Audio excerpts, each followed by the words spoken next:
I'm excited to be here.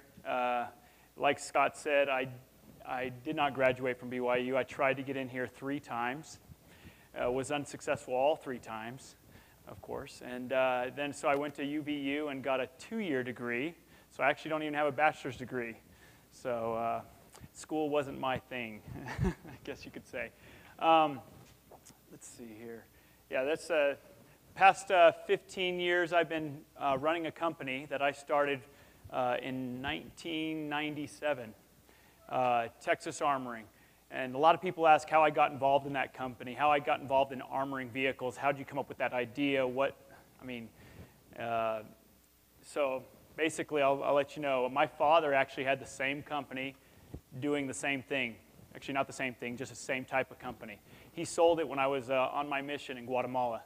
And I thought I was going to be able to come home and just fill in his shoes, run his company. And he was doing about 200 cars a year and really successful.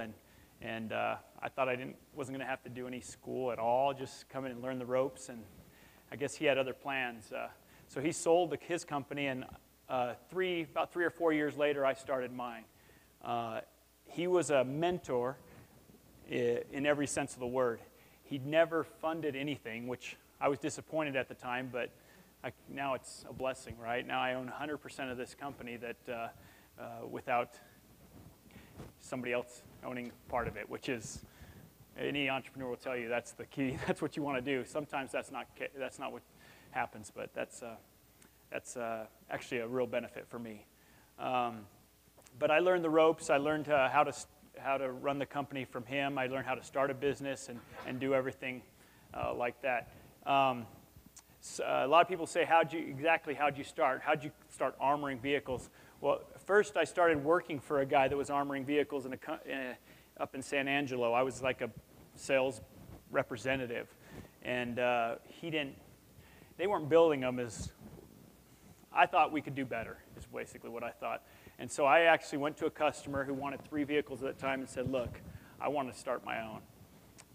I think we can build a better vehicle in a lot quicker time and with better quality products.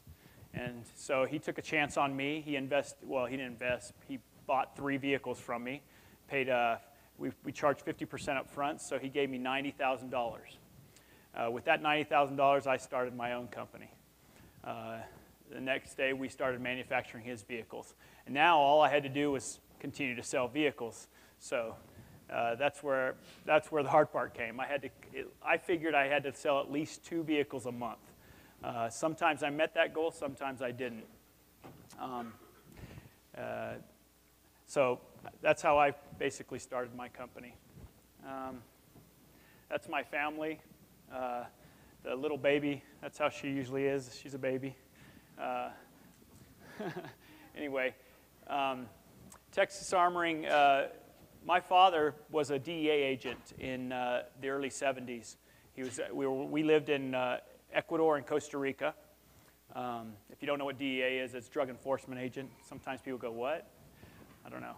Anyway, he saw the need for armored vehicles, saw that need for protection for very wealthy individuals in other countries.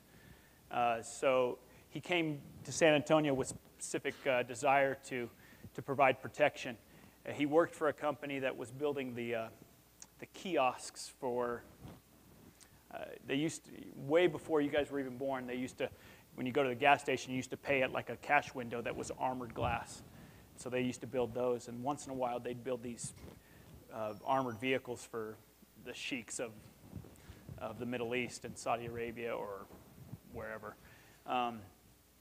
So he decided to break off from them and just armor vehicles.